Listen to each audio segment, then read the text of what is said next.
black thing go from left to right, and I thought, I'm going to die out here. No one's ever going to know.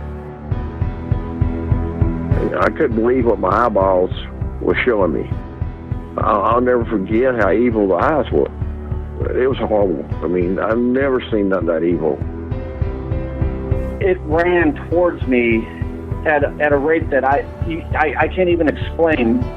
Turned and stared at me, and this look of, I just want to kill you. I want to say it was human, but it wasn't. He was yelling at me to grab a gun, grab a gun. I was like, for what? He said, just grab a gun. And there's footprints all the way to the door of my house. It had went inside my garage, all the way to the door. 911, what are you reporting? Jesus Christ, you better... Sir? Zia! Hello? Get somebody out here. What's going on now, sir? That son of a bitch is about 6'9", I don't know. Do you see him now, sir? Yes, I'm looking right at him. Uh-oh. You're listening to Sasquatch Chronicles. Check us out online at sasquatchchronicles.com. If you've had an encounter, email me. My email address is wes@sasquatchchronicles.com. Welcome to the show, everyone. Thanks for being here tonight. Got a great show planned for you tonight. We'll be talking to Aaron, and Aaron and his girlfriend were in the LBL, Land Between the Lakes, and they ran into a ghost, a demon, very strange woman, and later saw a upright canine running around in the LBL that was stalking deer at the time. And then we'll wrap up with Glen. And Glen had a very terrifying night on the Appalachian Trail. And Glen's encounter is very interesting because Glen is a former police officer. He really didn't believe in Bigfoot. Him and a buddy were going down the Appalachian Trail, and turned out to be one of the worst nights of his life. If you've had an encounter and you'd like to be on the show, shoot me an email. My email address is wes@sasquatchchronicles.com. And if you get a chance, check out sasquatchchronicles.com. You can become a member and get additional shows. Let's jump into it tonight. I want to welcome Aaron to the show. Aaron, thanks for coming on. I appreciate it. Yeah, I appreciate you being here. And I know you actually had a very strange day and night in the Land Before the Lakes, the LBL, you and your girlfriend. If you would you just kind of start from the beginning? Tell us what you were doing and walk us into what happened.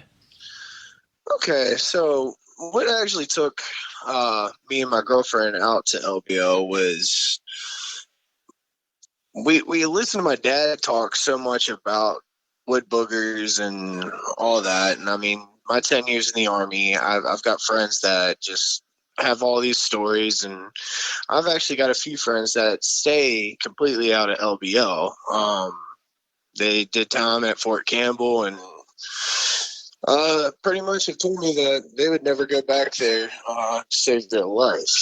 Well, me and my girlfriend decided to do some traveling, and LBL was the very first place that we picked to go. So we drove in there this past weekend, and we drove in there on Friday. I'd say got in there at about 2.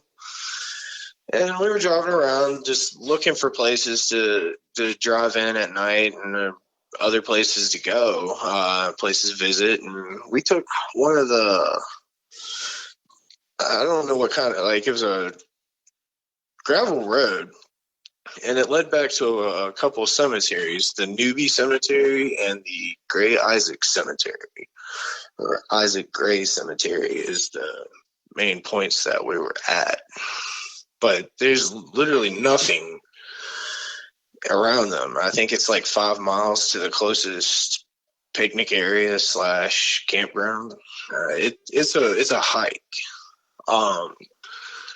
But the Newby Cemetery actually takes about 30 minutes to get to if you drive slow, and you go pretty much you go through past several big fields, like open fields. You go through a river, and it takes you back. The this really windy road all the way back to, you can actually see the water from the actual lake. Like, you're sitting on the coastline of the island. Well, we got back there, and we're just snooping around, and I mean, I can't tell you how many wood booger structures like we ran into just walking around back in the woods and in between the cemeteries.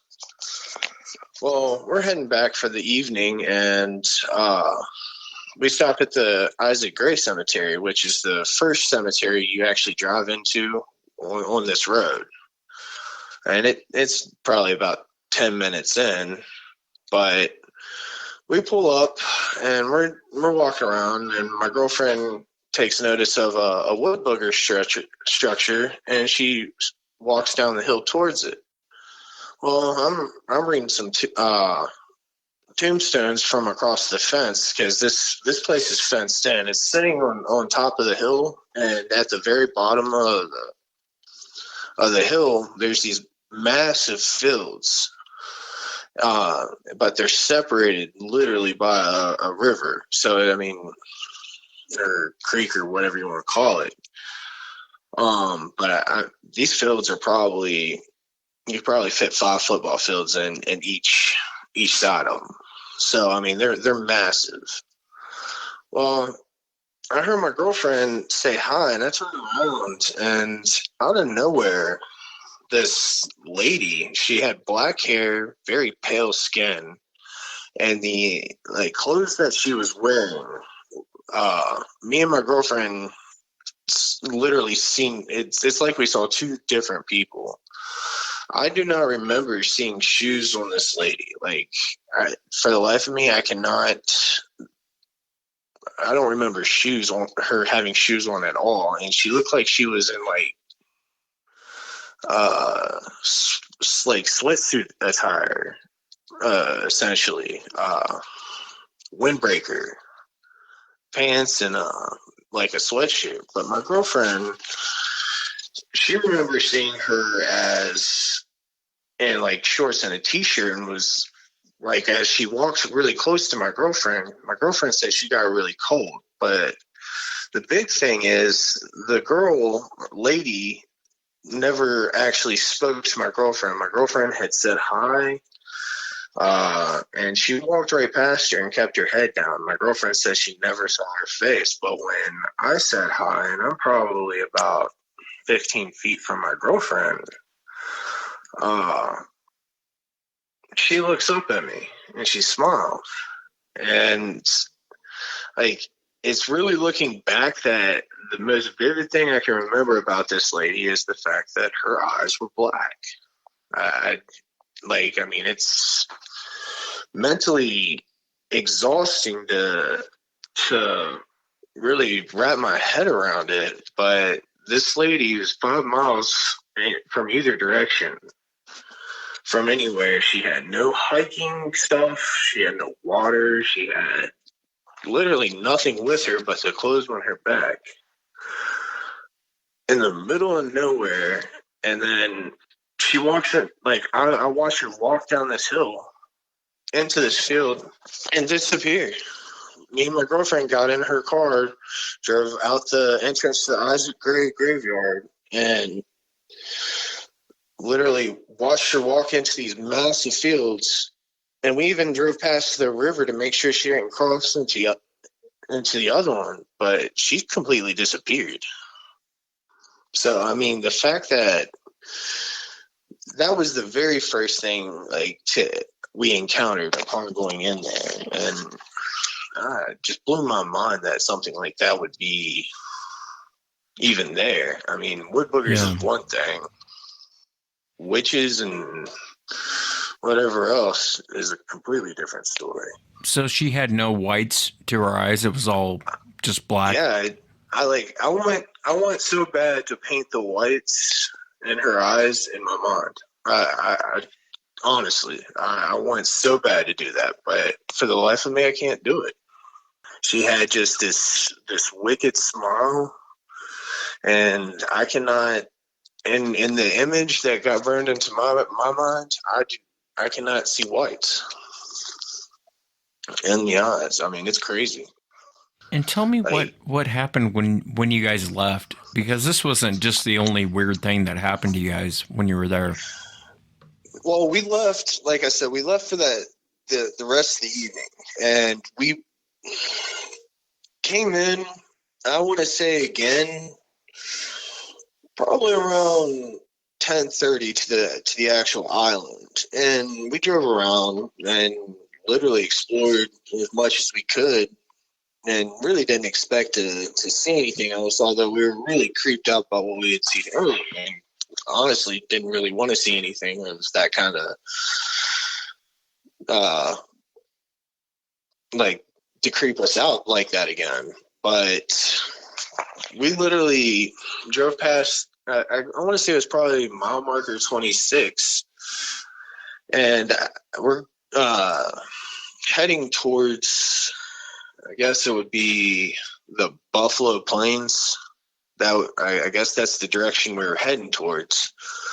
I happened to see 3 deer off to the side of the road on the left, and it's right as we're coming up on this hill, and there's a ravine down on the left. Well, I happened to notice that one of the deer was a really nice buck, so I slowed down as they were really close to the side of the road anyway, and they had looked up, and I had seen the glow in their eyes, so I knew that they had taken notice of us.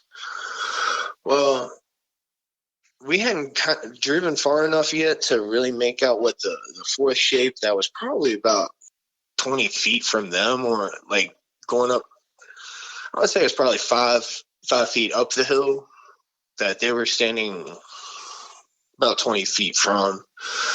My attention was stuck on the buck, but my girlfriend freaked out. And when she did, my attention was shot straight to the fourth thing, and I really I didn't really catch it on the way up. The only thing that I can honestly say about this creature was it was much bigger than the deer that were standing there, and I'd say the buck was probably a 10 point. I mean, it was a nice buck, for at least in my opinion. I would have taken a shot at it and been happy with it. But ultimately, this thing, I seen that it had a snout, and it had elongated nose. So I mean, I really, in the lack of light, I really mistook it for a deer. But once the light got on it, it was just massive. And honestly, I don't know what to think of this thing. It literally leaped a 30-foot hill in one bound. And as I literally tried to stop and turn my lights on it, it went through a bit of brush, and we lost sight of it for a second. But we literally turned and brought the light back on the deer, and they were staying on the literal edge of the woods. They weren't going in. And they weren't really paying any attention to us. Well, I'm looking in the woods, skimming back and forth, and I see the eyes of the deer out of the left corner of the light. But what really hit me was the fact that I had skimmed over what I thought was a tree stump, or like a half of a tree. It was standing next to it, or I mean, it was right next to a tree, but you know how like trees that get splintered over? And like, I thought that's what it was. I thought it was just a stump of one of those, but the light caught 2 red orbs. Like, there was red orbs his eyes. I mean, it blew my freaking mind, because this thing had to be as tall as a stop sign. And it was standing on its two legs looking at us.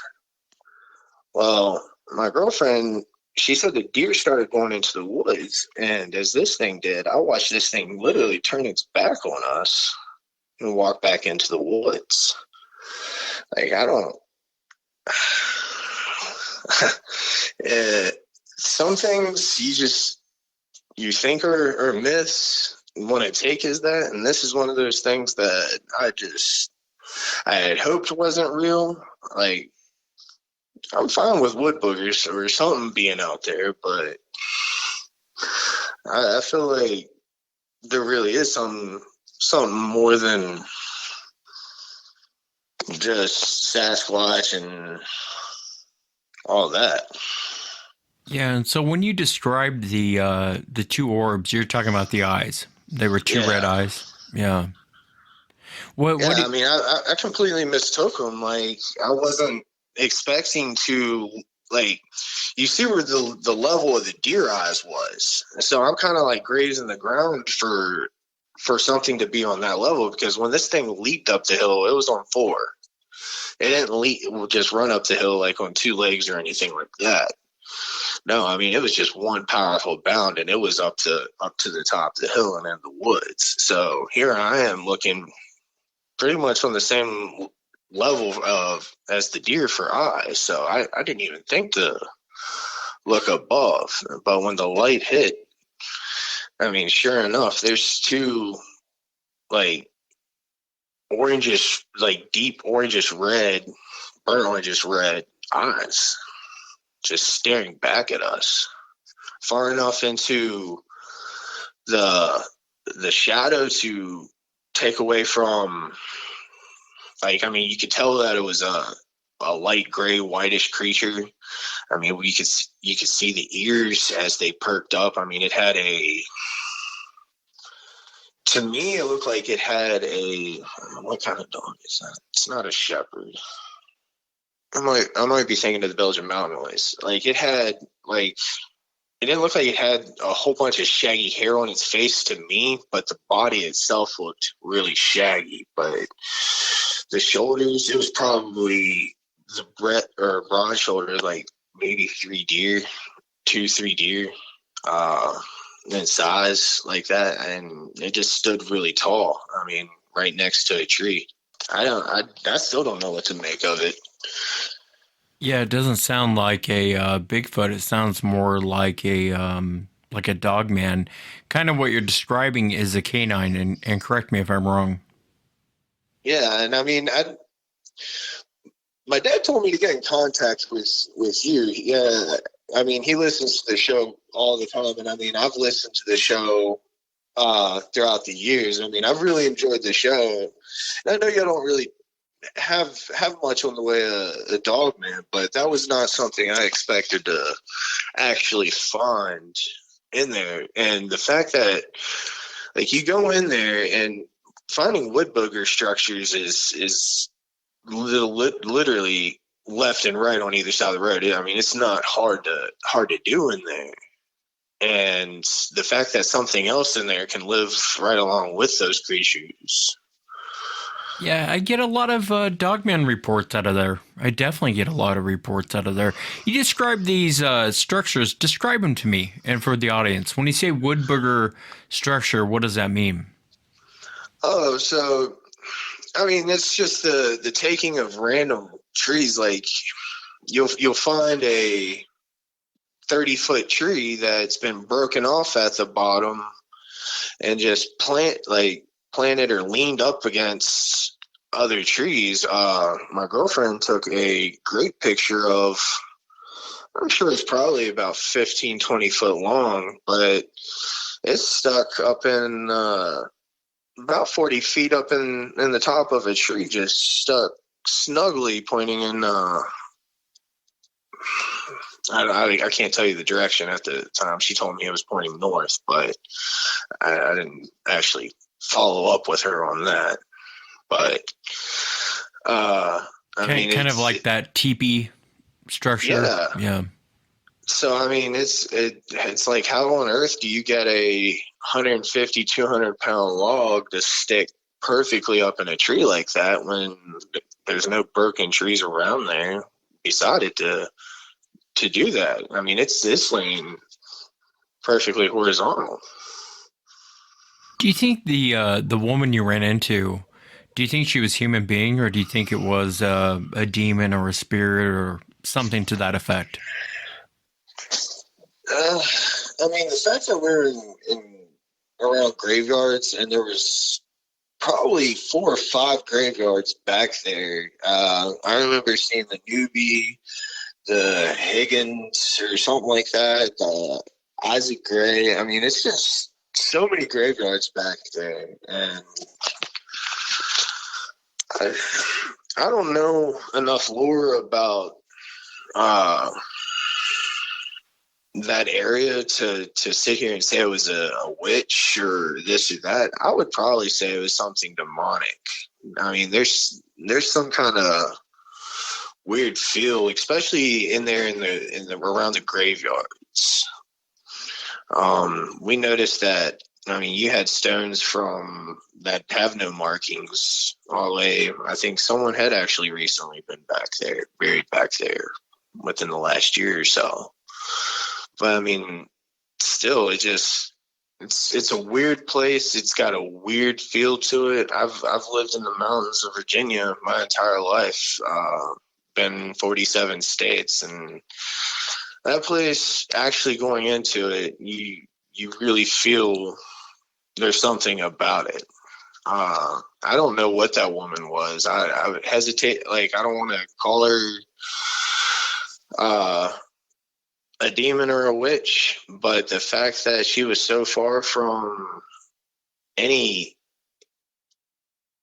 campground, picnic area, anything, and that we were that close to the coast, and she still had probably another 30 minutes, 40 minutes of walking just to get to the end of this road, if not longer,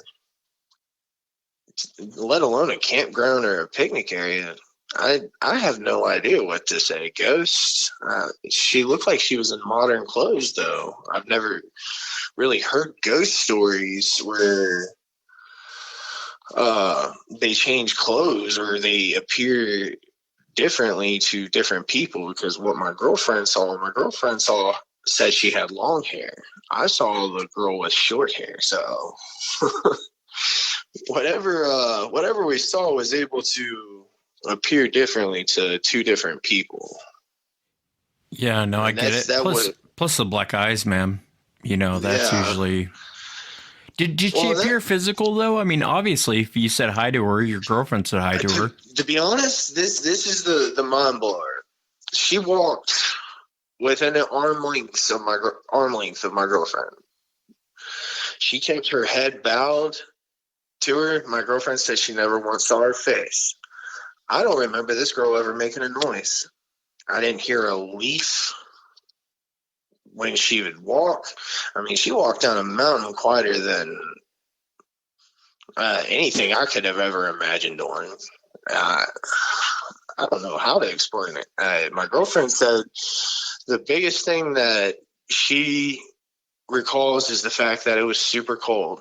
In her head, that it was super cold, and she was wondering how this girl was out here in shorts. And I'm sitting there thinking, what do you mean shorts? I saw this girl in like sweatsuit of types. So I mean, there's a reason why me and my girlfriend don't really feel comfortable talking about it, because like we don't know. That wasn't something we expected or really wanted to find. I mean, who wants to run into that? Yeah, no, I get it, man. And you know, that area is really, the Native Americans won't go in that area. You know, they'll avoid it at all costs. And so you have to be careful, you know, in that area. One of the big things that I noticed about the locals, a lot of the locals will talk about wood boogers all day, but you start getting off on any kind of other lore, they really didn't want anything to do with you or want to talk to you at all. Because I asked questions. Like, once I had seen, I'm skeptical about talking about demons and stuff like that to people, but I asked about the beast, like, Saturday evening, and when we were going around to local tourist sites and stuff, but people just did not want to talk about it. I had one lady say she lived there for 50 some years and had never even heard of it. Been camping and hiking all of her life. So I don't know. I think there is something that drives a large amount of fear into those people there. A lot of them don't like to talk about it. Yeah, it would be safe going back. What do you think Bigfoot is? I know you've been looking into it and finding structures, but what do you think that they are, Aaron? Um, it's for me. I imagine they're ancient people. I imagine they. I don't. I wonder if they have ties to like the magic or to magic or something old in this world. I mean, the government goes way out of its way to keep them under the table. Like I said, I did 10 years in the Army, and I've got friends that were in each of the different groups. I've got friends in 3rd, 2nd, and one currently in 5th. And I might still have a couple buddies down in North Carolina as well. But, I mean, they all have wild stories, and I used to love listening to them talk, but these things, I mean, they're so elusive. They're able to survive in any kind of environment and condition. I wouldn't be surprised that at somewhere along the line they have some link to humans, and I mean, they're smart enough to keep away from us for the most part. To be honest, Wes, I couldn't tell you what these things are. I mean, my best guess would be ancient human relations. Yeah, I get what you're saying. It's a fair answer. I mean, no one really knows. That dog man that you ran into, I don't know. That is an abomination. Like, yeah. I would rather, like, if that, I imagine humans probably had something to do with that.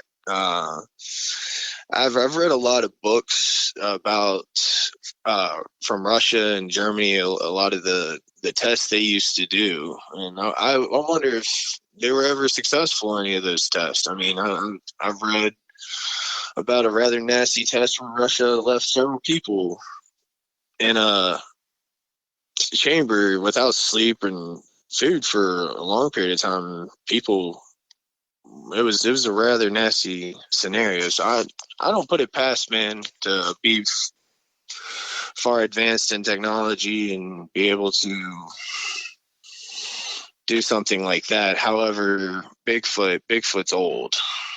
I mean, you got the Native Americans that talk about him. I mean, he's been seen in the Swiss Alps for thousands of years as the Yeti. I mean, you've got what I believe I've heard you say. There's what eight different types in the United States, right? Well, I mean, no one really knows. There could be many different types. You know what I mean? It seems that way with descriptions when people they'll say, "No, I didn't see an ape. I saw a human, or I saw a Neanderthal." Some people will say, "What I saw was a baboon." You know, other people say, "No, it was more chimp-like." So I think there's different types of these things. How many? No one really knows. You know what I mean? Well, yeah. And I guess I agree, because I mean, I've heard stories from Vietnam soldiers about rock apes, and I mean, the different sizes. I love listening to your show for that, because I mean, it really feels like you get some. It feels like they're almost like people. You really get something different with each encounter with your show. Is something that I really noticed about Sasquatch. Now, getting people to talk about this beast and other weird phenomena, some of it I don't know what to make of. Some of, like I said, the lady that I saw with the black eyes, I would pay you really good money to paint the whites around her eyes to help me just make something of this. And it's mind blowing, because I wasn't skeptical of Bigfoot going in there. I mean, I would have been skeptical. Like, someone told me that there's a big dog that's capable of walking around on 2 feet in there, I would have laughed at him, just like the next person. But that apparently is not the case. Yeah, like I said, I'd be real careful. The Dogman actually goes back a lot farther than you think. You can look up Anubis, the Egyptians, the Sumerians. Yeah. Some of the Native Americans talk about it. But again, to your point, I wouldn't put it past the government to, you get if you can alter DNA and create 50 of those things, not an army on this planet that would stop them. You know what I mean? So I don't put it past the government to do super soldier DNA, and whatever you're hearing about now is stuff they've been doing 50 years ago, and so. Well, and that's the thing. Like you kind of, especially in the military, you get the vibe that it's far beyond what they let on. I mean, you watch a lot of the new tech that comes in onto the battlefield. I mean, it's probably been in the thought tank for probably 50 years or more. I mean, we're not dealing with, in the military, you're not dealing with just right on the spot inventions. I mean, a lot of these ideas, it's hard to tell how long back, how far advanced the technology really is. But I do know that the government appears to go out of its way to suppress they really want to suppress anything that could be brought to the table of proving Bigfoot or any of these paranormal creatures. It's like they don't want you to know that there's other things out there. I would agree. And, be safe when you're in the land between the lakes, man. You got a lot of heart going in there. So be safe going in there. And I appreciate you coming on and sharing it. The lady you ran into, I've heard other Bigfoot researchers been out in the woods and they'll come across this woman in the middle of nowhere. Sometimes she has a beautiful dress on. Sometimes I've heard all kinds of different descriptions, and I don't know what they're running into. It sounds demonic to me. Well, and that it kind of brought, my dad had mentioned a story. I guess you had talked to some brothers that were having some issues out on their property with a woman in white. Yeah. And that kind of, granted, I would have to go back and listen to the show, but I mean, that very well could be the case, but why? That also leads me a question. I mean, there's literally nothing in Kentucky in that part of Tennessee, so why would a demon be leading around a bunch of Bigfoot in the middle of nowhere? Those kind of things are the things that I think about, and it just leads me to usually have big headaches. Yeah, I get it. Well, keep me up to date, will you? Let me know what else happens out there. I would love to know. Yeah. We'll do. I really appreciate you allowing me on. Actually, this is a pleasant surprise, and getting to actually talk to you after listening to so many episodes of yours, and I'm glad you do what you do, and you're able to let people like me actually vent out and give an outlet to things that we've seen, and other than people sitting there either telling you you're crazy or you didn't see what you saw. So this is it's really, really important to me, I guess. I really appreciate it. Thanks, man. Well, next up, I want to welcome Glen to the show. Glen, thanks for coming on. No problem. Thank you for having me. Yeah, I really appreciate you being here. And I know your encounter took place on the Appalachian Trail. If you would you just start from the beginning? Tell us about these guys you ran into and just kind of walk us into the whole thing, if you would. Okay, it was about the fall of 2016. A friend of mine and I took the Appalachian Trail from the upstate part of Connecticut in the Kent-Cornwall area to do some deer hunting in Connecticut and New York, because we had tags for both states. And about 30 to 40 minutes going up the trail, we came across some volunteer workers that were probably in their mid-50s, and they maintained that part of the trail, and they started telling us a few stories about the last few days that they had experienced what they sounded like people talking in the distance, but they couldn't make out anything that was really being said, and that they had also stacked firewood for their lean-tos and things like that, and they returned in the morning to find that the piles of wood were thrown off the trail into the woods, but they were piled in forming different types of shapes. And that the last few days they had a really strange feeling that they were all feel like they were being watched the whole time that they were up there. And one of the guys even told us that during the lunch break he was hit in the back a couple times by some small pebbles. So they suggested that we shouldn't really go any further, as that they now refused to work up there in any group of less than 4 guys. And, we listened to them, and then we kind of blew them off because, I didn't really buy into the whole Bigfoot thing back then. So we kind of thanked them, and as we left, they kept stressing for us to just be careful. So my friend and I, we hiked most of the day, and then we set up camp as the sun was starting to go down, but we knew we still had about 2-3 hours of daylight left. So after collecting a bunch of rocks and stuff to build a fire pit, and we collected a wood pile, we ate, and then we settled in and started talking around the fire about meeting guys, and we were laughing.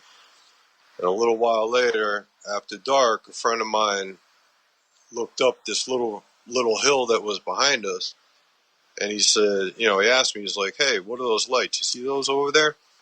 So when I looked up, I saw 2 small red lights and 1 little green light that were round shaped, and they weren't moving, they were just kind of sitting there. So when I looked away and then I looked back, they were gone. So we thought maybe there were other hunters or hikers maybe using headlamps.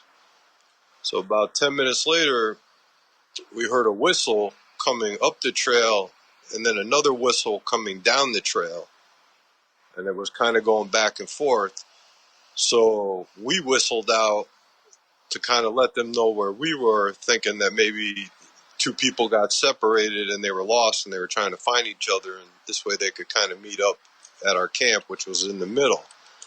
So when we whistled back, we thought what we heard was a real large rock smashing against another one, and then it was followed by a real deep, gurgly growl.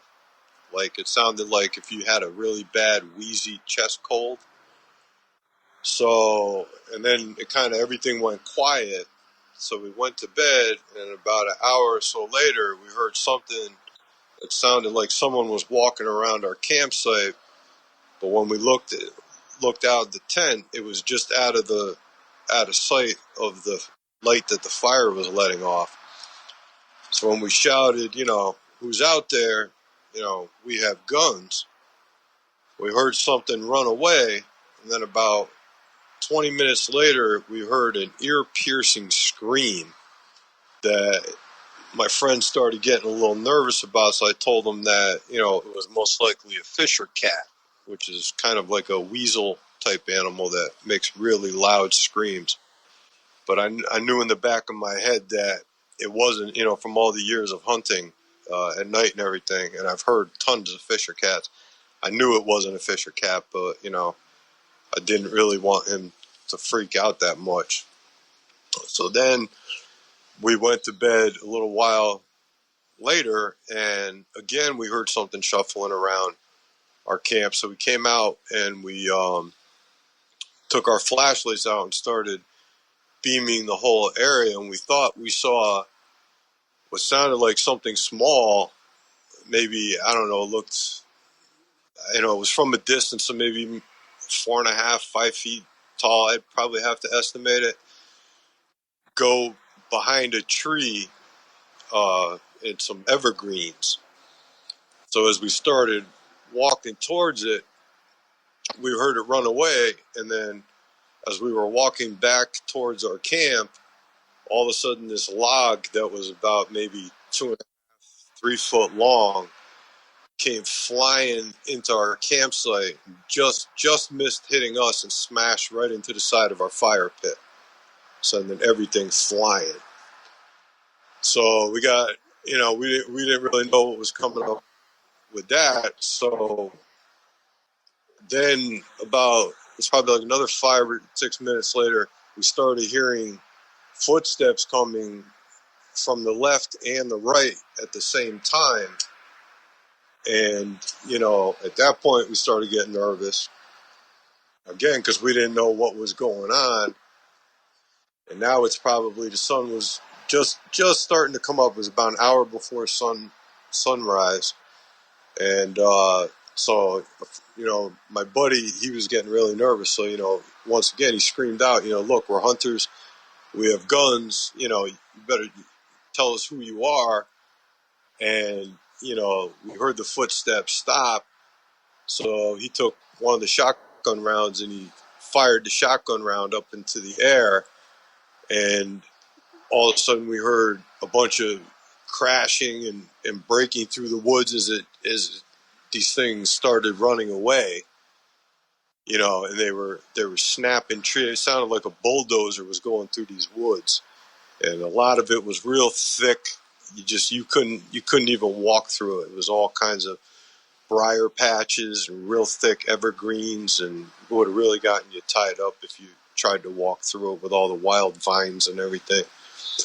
So we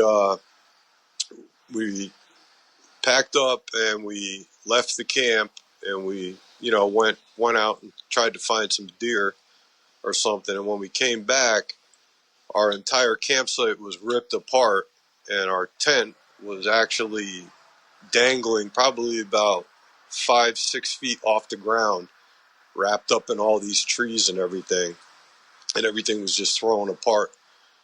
So we tried to get basically most of it down, and we decided, maybe we better move on.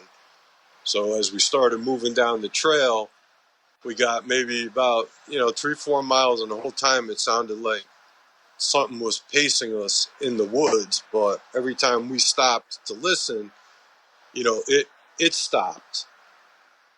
And I told him, I said, I'm getting this creepy feeling like we're being watched. And both of us had just retired from the police departments. We were both retired law enforcement, so you just get that instinct when kind of something's not right.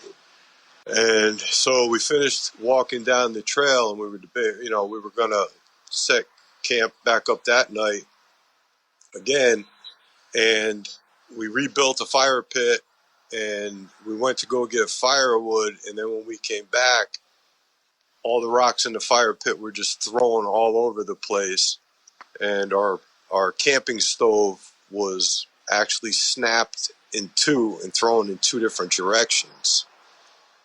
And we heard, so when we went to go try and get the section of the camping grill, because it had a propane, small little butane tank attached to it, he walked towards the bushes, and he heard like a really loud growl.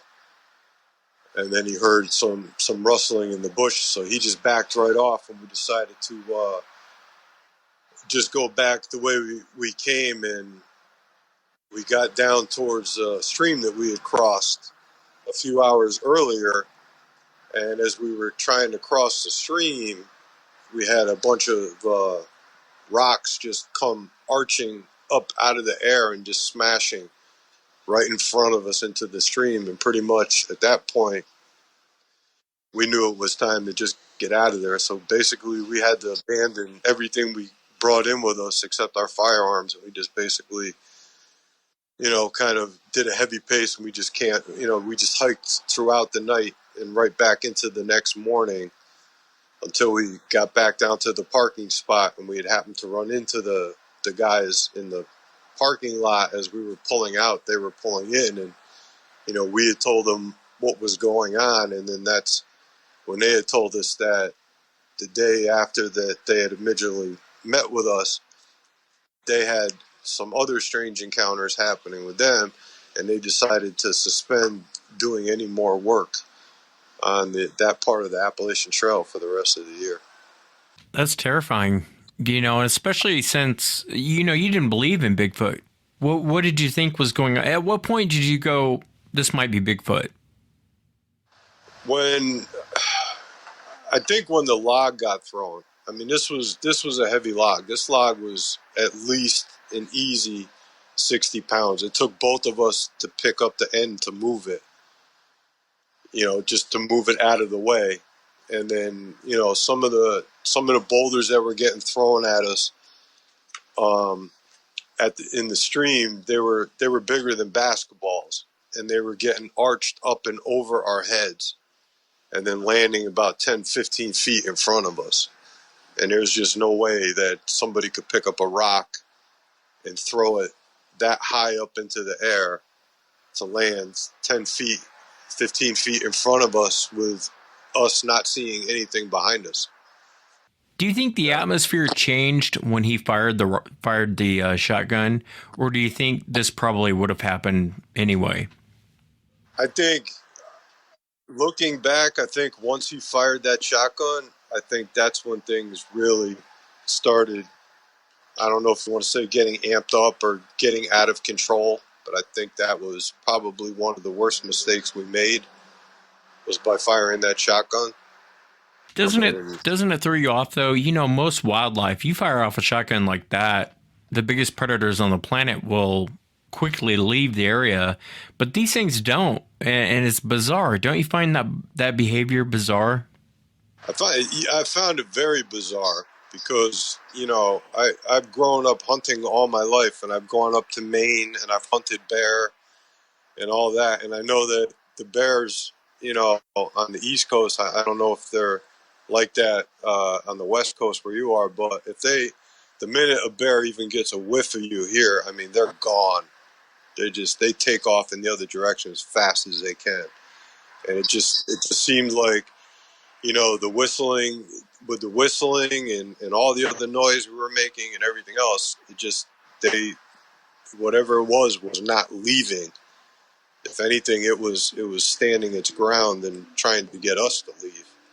Looking back on, reflecting back on the whole experience and the encounter, it seemed like it was standing its ground and trying to get us to get out of there. Yeah, it sounds like very territorial behavior. And you're right, Glenn. It's the same way out here. Bears really are my least of my worries when I go out because, bears going to run from. I've seen it a million times.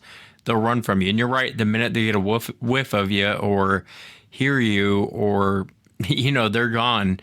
They don't stick around. And this sounds very territorial, this behavior.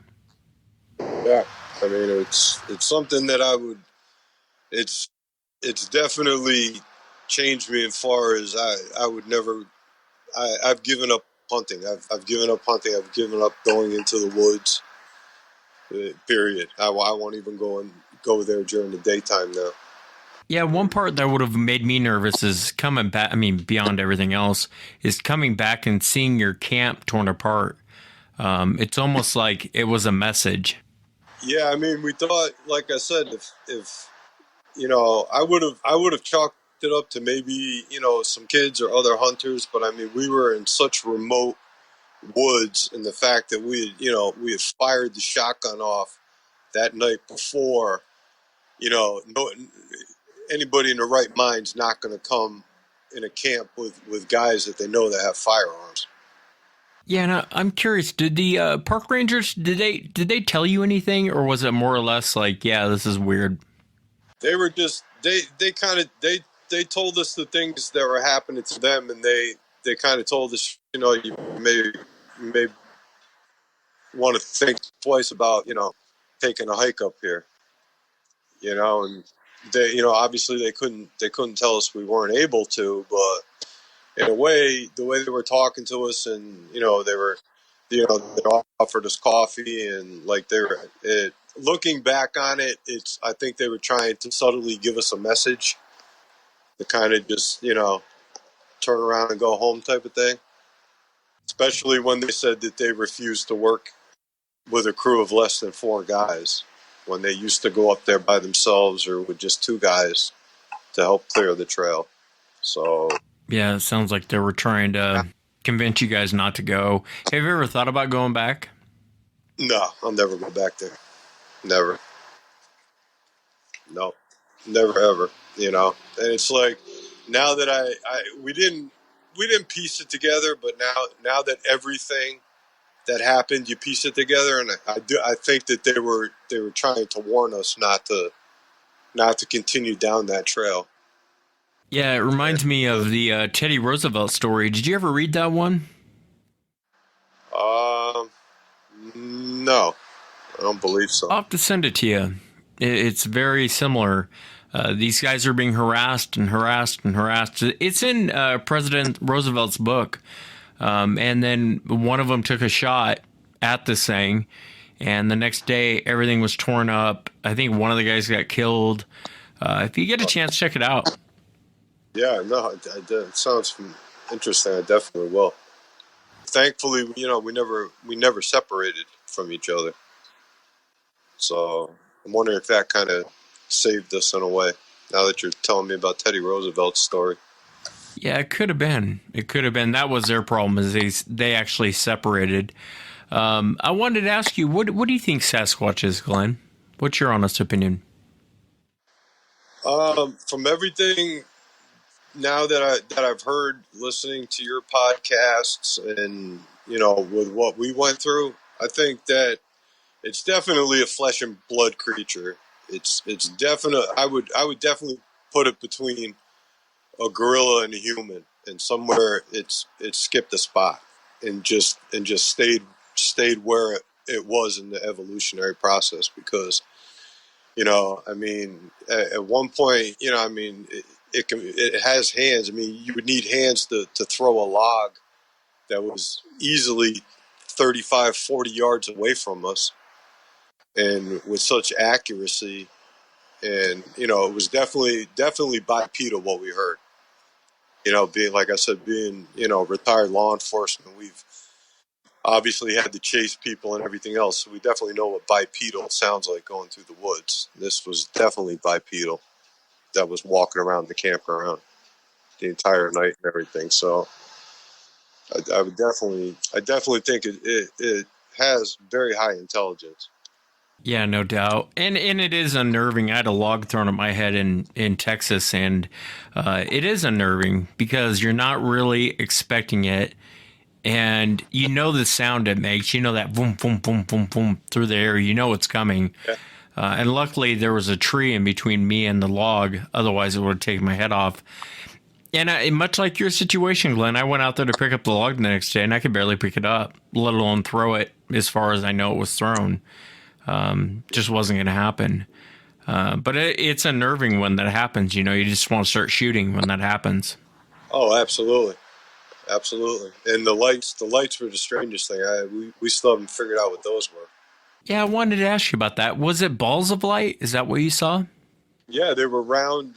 Almost like the small flashlights that you would carry, but they were steady. They weren't really moving around.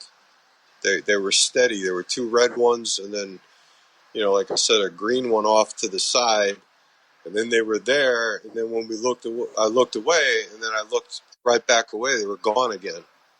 And then about 15, 20 minutes is when the activity started. So I don't know if they had something to do with each other or a coincidence. I don't know. We haven't figured it out. But I don't know if maybe us whistling back at them started something, or I don't know if it was they just didn't want us there, or I don't know. I know the one that we saw duck behind a tree was small. It wasn't, you know, one of the big nine footers that people claim sometimes they've seen. This was smaller. And then when we started walking towards it is when, you know, things started turning a lot more violent. Yeah, and when you saw it, what did you think? Were you thinking like there's a small person out here running around, or? Yeah, I thought maybe it was a small kid that maybe wandered away from, another campsite, and that's why we had, we started walking towards it and, calling towards it, thinking maybe he'd come towards us, and, it took off. And then, then all of a sudden it started amping up, and then we didn't know at that point what it was. We just knew that it was standing behind a tree looking at us, because, we could see with the flashlight, we could see the outline, the silhouette of a head and shoulders, and the shoulders were kind of spread out a little bit more than you would expect from a small child or even a teenager. And its arms, one arm was wrapped around the tree trunk, but the other one was, his other arm it almost looked like it was a little bit past his knee. His hand was a little bit past its knee. But it's something we definitely, took us a long time to get over, and to tell you the truth, we still haven't really gotten over it.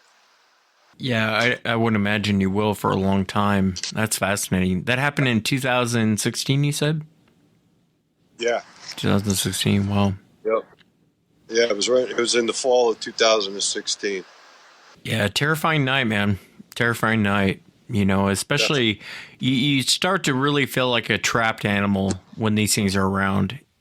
Well, that's exactly how we felt when, we heard them coming in to the left and to the right. We both heard footsteps coming in from both sides, and the fact that we heard whistling coming up the trail, and then we heard a whistle coming down the trail. That's what really kind of got us, nervous. Yeah, it would make me nervous.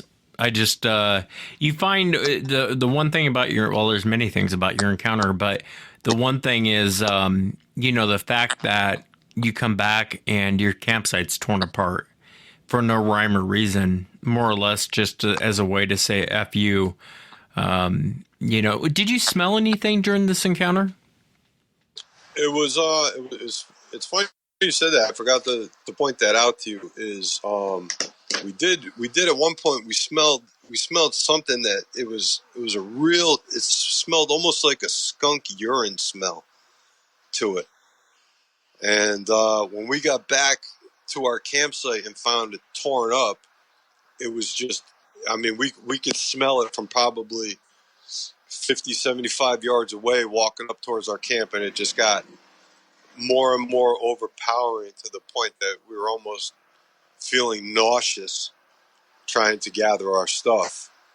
And some of I know our sleeping bags were wet, and the fact that the tent was just torn apart and tossed so far up a tree.